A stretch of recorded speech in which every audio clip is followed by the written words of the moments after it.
Hey, all, welcome. Let's check out this toolkit that the folks at Sundpey sent me so that I could check it out and share my thoughts with you, and that's exactly what I'm going to do. These are very well made tools. They're heavy, a lot heavier than I anticipated.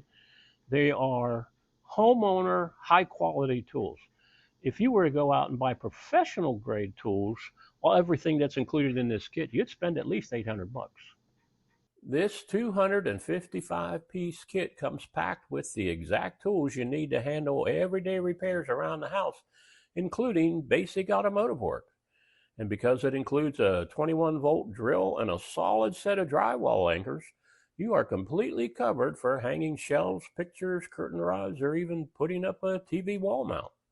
It is also exactly what you need to fix those loose door hinges and swap out the cabinet hardware or change the locks on your front door.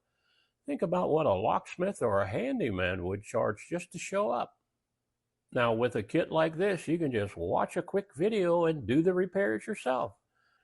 It's perfect for putting up window blinds, installing towel bars, tightening up a loose faucet, or handling minor appliance repairs.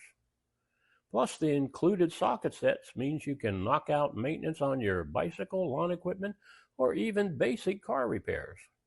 Now, if you want to stop hunting for missing tools and have everything ready to go in one organized case, this kit is a solid choice and I have no problem recommending it.